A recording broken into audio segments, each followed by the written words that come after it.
And notice the United States isn't pushing back on the rhetoric. The Russians are going, hey, the U.S. is fighting a proxy war against us. I think the answer is yes, we are. The House has approved a $40 billion aid package for Ukraine. Money for military, largest single military package yet for Ukraine. The president warning the risk of nuclear Armageddon has not been this high since the Cuban Missile Crisis. Time is running out for the United States to prepare itself and allies for a possible war with China. You have a conflict in East Asia, a conflict in Ukraine, and that's really the beginnings of the world's next global war.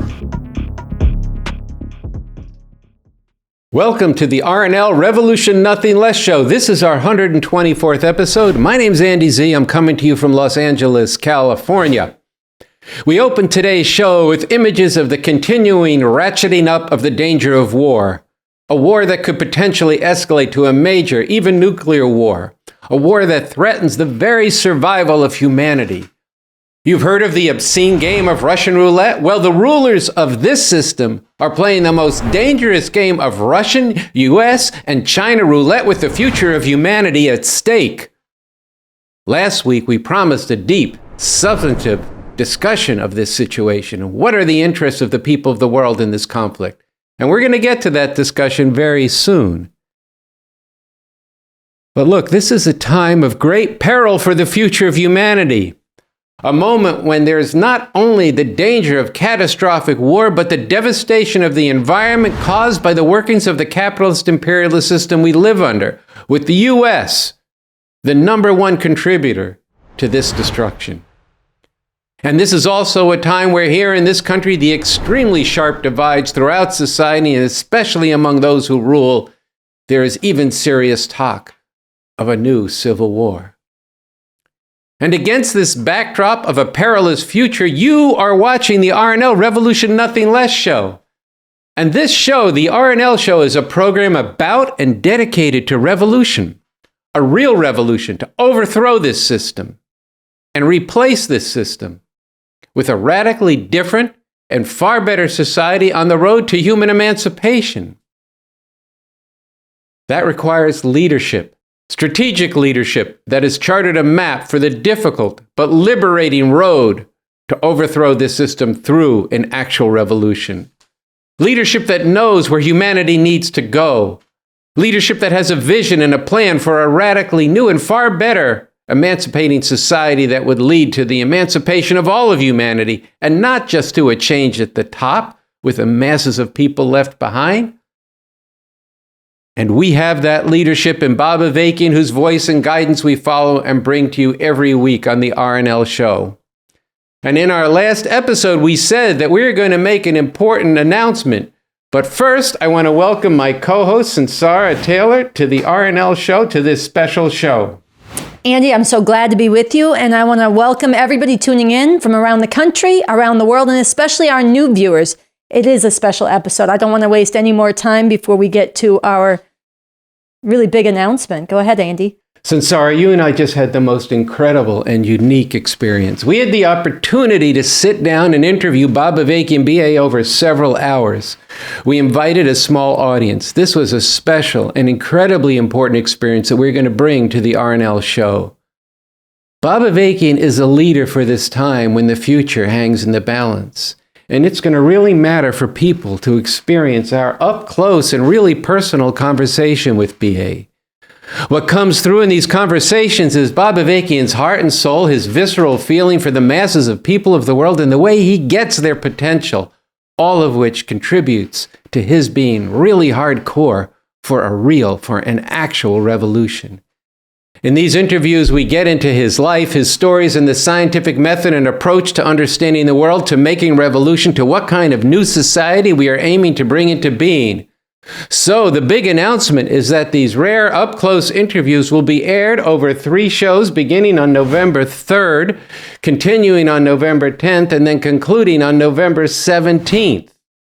So in a little while, we're going to tell you more about the big premieres that we are planning to launch these 3 special episodes on November 3rd, and ways that we want to invite you into making this a very big deal throughout society. But first, we want to share with you an early release excerpt of this interview. a teaser, if you will. And it's also, as Andy said, we promised a big segment on the intensifying danger of war, inter-imperialist war, and even nuclear war. This is a topic that we got into. It's one of many topics we got into in this interview. So we want to share with you one of the questions and answers from the second interview, the second sit down we had with Bob Avakian, where we asked him about this. So let's go to that right now. Okay, so Bob Avakian, welcome back to the second part of our interview on the RNL Revolution Nothing Less show. Yeah, I'm very excited to be here. Okay, so in our previous discussion, we began to discuss the essential analysis and a roadmap that's in your work, Something Terrible or Something Truly Emancipating. And so today we want to dig a bit more into that, and we also want to take a look at the larger objective situation, which is really pressing down on humanity right now. We want to begin with this heightened danger towards war, including a major war. So first of all, what is shaking the major power centers and has people all over the world, I think, very concerned is Putin's outrageous declaration to annex 1/5, I believe, of the country of Ukraine, territories that are currently contested, if not even dominated now by the Ukraine. And so that as part of this, he declared that any attack on this territory would be considered an attack on Russia and treated as such, including potentially the use of nuclear weapons. And then there's Biden answering in kind, threatening him back, and even as you were bringing out the other day informally that he's threatening China over Taiwan. So it's a very dangerous situation. But it would be very helpful, I think, and people want to know from you what's going on here and how should people understand this situation.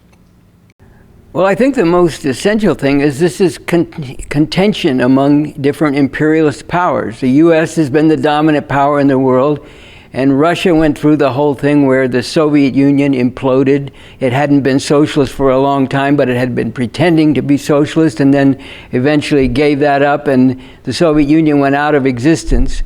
And Russia became very weak. You know, they had that guy Yeltsin in there who could hardly stay sober for a day, you know, as a head of state, you know, and Russia became basically just, you know, a very subordinate to the U.S. and to the whole, you know, quote unquote Western alliance. And ever since Putin came in, his whole program has been to reassert, you know, first of all, you know, Russian integrity, but also just Russian influence in the world, you know, as an imperialist power, which is what it is. It's a openly capitalist and imperialist power, and it's, you know, trying to break out of the subordinate position that it's been in particularly since the disintegration of the Soviet Union. And so this explains what he's been doing. You know, he went into Georgia and a number of years back, you know, and now into Ukraine. And, you know, I think we could speculate, but I think Putin made some miscalculations. That I think he felt that the U.S. and its Western imperialist alliance would make a lot of noise. Maybe they'd do some economic sanctions, but I don't really think that he understood that they would really throw as much into this as they have this is basically a war being fought by the U.S. with Ukrainian soldiers against Russian imperialism. And, you know, the intelligence, increasingly the planning, the heavy armament, the most up-to-date weapons, this is all U.S., you know, and it's just the Ukrainians are the foot soldiers and the cannon fodder for this on that side of it. The U.S. has openly declared that its intention is to administer a defeat to Russia in order to weaken its overall challenge to U.S. imperialism. So, you know, that's why they've thrown everything they have into it. You know, just to go back for a second, I think Putin also miscalculated, thinking that he could send in the sort of lightly armed troops and quickly take over the country. And he probably preferred to do that from the point of view of, like, then you have more of a country, you know, that's intact rather than one that's devastated. And that was a miscalculation because already, you know, not only were the Ukrainians putting up a resistance, but the U.S. was already throwing a lot in to help them. So the U.S. has openly declared that its goal is to administer defeat to Russia. And on the other side, you know, Putin is very clear he's not going to accept a defeat. For the same kind of logic. It's imperialist gangster logic. Neither side can afford to suffer a defeat. So what do you get then? Well, Putin talks about, okay, now this territory that you're referring to, that they've annexed through these ridiculous referenda. By the way, just speaking of ridiculous referenda, I have to say this. Once again, world-class hypocrisy from the U.S. imperialists. They went into Iraq, occupied the country illegally.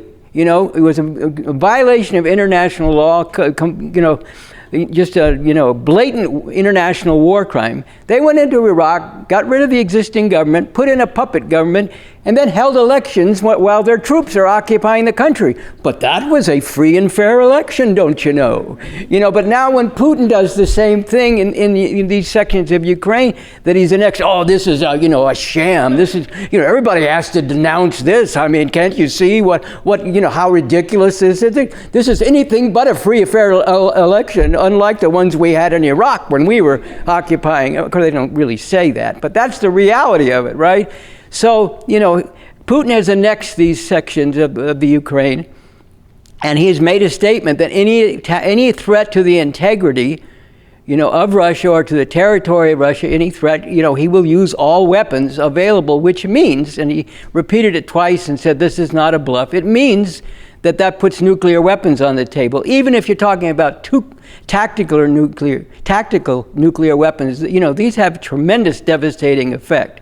Let's not pretend they're some minor thing, just tactical. They have tremendous devastating effect. So he's taken that stand. Now the U.S. is saying, well, if Putin does that, then we'll, I've seen some military analysts on the U.S. side, we'll go in and destroy all of his forces in Ukraine, knock out his fleet, and so on and so forth. And then what do you think Putin would do? They're saying, we won't go nuclear. Even if Putin goes nuclear, we won't go nuclear. We'll just destroy all of his troops and his fleet, devastate his fleet. So what is Putin going to do in a situation like that? This is what I point out in this article. You get on this very deadly trajectory of escalation where neither side can accept a defeat, and pretty soon you're at the threshold of strategic nuclear weapons that could do devastation to the entire world and, vast numbers, if not humanity as a whole.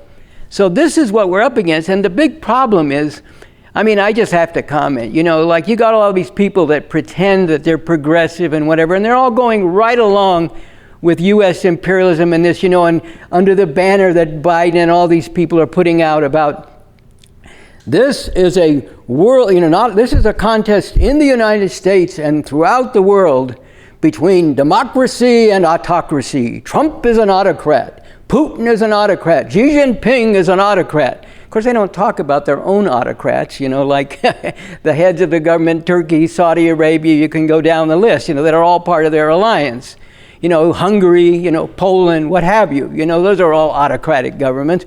But there are autocratic governments, like they said about the Shah of Iran back in 1978 when the uprising was occurring, which eventually led to his overthrow. There was an article that said, the Shah, in one of the major newspapers in this country that said, the Shah of Iran may be a despot, but he's our despot.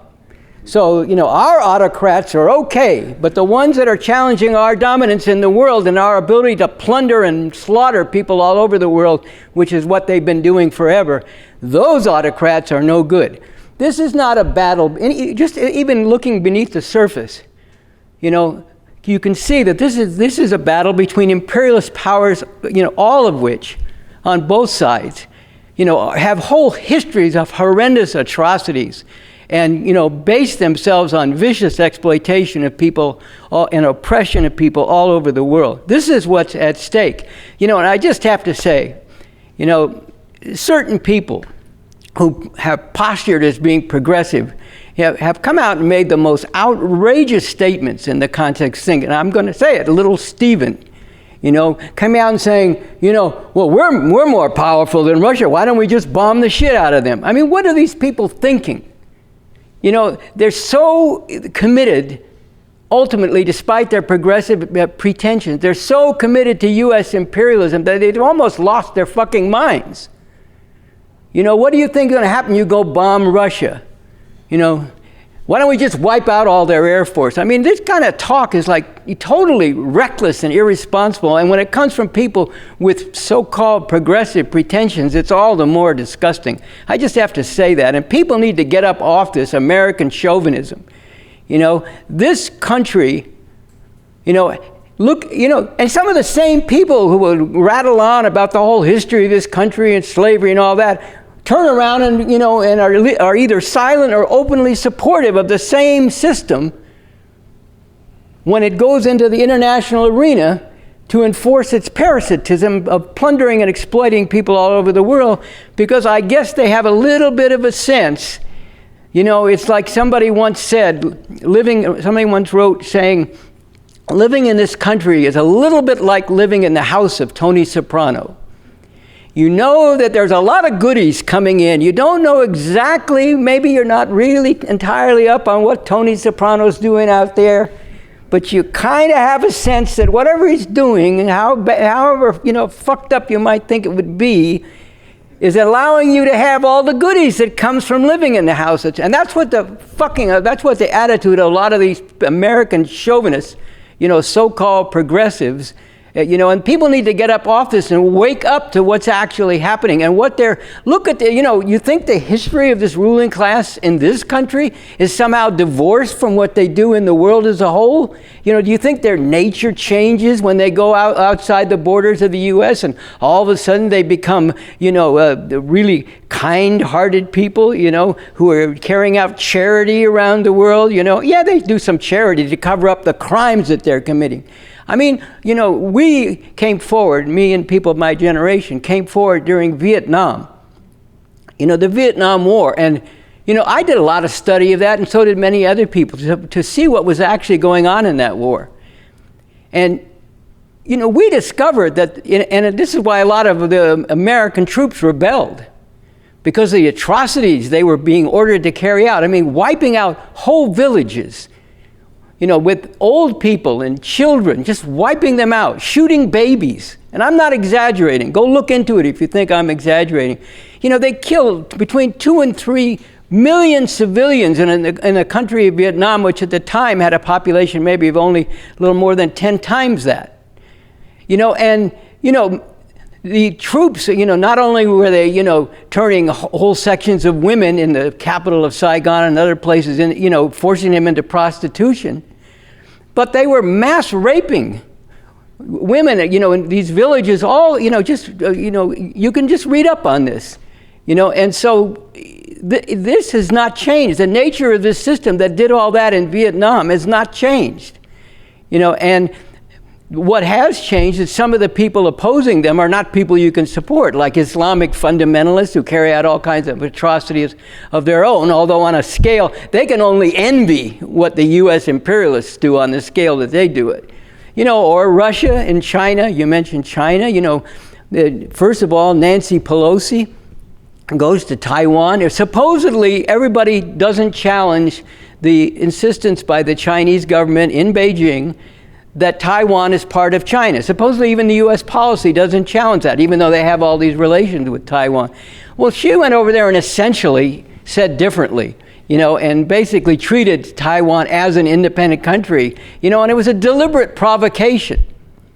And, you know, I'm not defending the Chinese imperialist rulers. We're very clear that they're also capitalist imperialists and have been since capitalism was restored in China shortly after the death of Mao decades ago in 1976. But nevertheless, this was a provocation, and then it's followed up by Biden making a point of having himself interviewed where he can say, you know, answer the question, well, you know, if the Chinese, i.e. meaning the, you know, the Chinese on the mainland, the People's Republic of China, attacks Taiwan, will the U.S. troops, in other words, U.S. armed forces, get involved on the side of Taiwan? He made a, I mean, you know, look, when you interview the President of the United States, you don't ask questions the President of the United States doesn't want to ask, okay, unless you're some hostile force, and this reporter was not. So then Biden has the opportunity to say, yes, we'll get involved militarily. Well, that's a provocation against China, and it's actually an invitation, if you want to look at it in a certain light. It can be seen as an invitation to them to attack Taiwan quicker. You rather, you know, because the U.S. would be less set up to get involved. So, you know, this is the dangers that are going on. And all this ridiculous stuff, people sticking their heads down, or, I stay in my own lane. You think if there's a nuclear war, it won't touch your lane? I mean, come on, let's get fucking serious around here. You think if U.S. and China go to war, your lane is going to be somehow, I'm just going along in my lane. I mean, people need to wake up and get serious. This is a contest between oppressors, the world's leading oppressors, with the U.S. #1. Yes, USA #1 oppressor and plunderer in the entire world for decades. And, it's up to us to oppose our own ruling class. Yes, we also oppose Russian imperialism. Yes, we also oppose Chinese imperialism. But we're not living in Russia, and we're not living in China. And if we were living in Russia and China, our primary focus would be on opposing our ruling class where we were. We live in the United States. All these crimes committed by these imperialists are done in our name. Supposedly, the army goes out there to protect our freedoms and blah, blah, blah. They go out there to plunder people so that U.S. imperialism can suck the blood of literally billions of people. And if you think I'm exaggerating, go on the website, revcom.us, and read the articles by Raymond Latta, which get into the parasitism of U.S. imperialism, how it is an international exploiter and super exploiter of people in the global south or the third world, the poorer countries of the world, and what this has to do with what the U.S. looks like internally and how it thrives. Even the consumer goods that people have are cheapened, more affordable to the massive population here because of the way that people are viciously exploited. More than 150 million children in the third world who have no childhood. Hundreds of millions of women, like those in Bangladesh working in factories making the stuff that goes to Walmart or whatever. People all over the world in similar situations. It is our responsibility to oppose this primarily, while we also oppose these other imperialists. This is where we live. This is being done, and all these massive crimes, and now the threat of existential threat of nuclear war.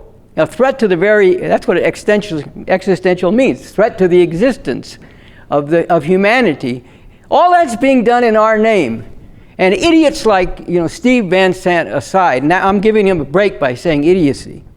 We have a responsibility to first and foremost oppose our own imperialist ruling class and what it's doing. And more generally, I've made a statement and I'll make it again. The masses of people in the world, and this is very acutely and urgently posed now, the masses of people in the world cannot any longer afford. It was always terrible that these are the people ruling the world, but it's now acutely posed. We can no longer afford to allow these imperialists to dominate the world and to determine the destiny of humanity. They need to be overthrown as quickly as possible.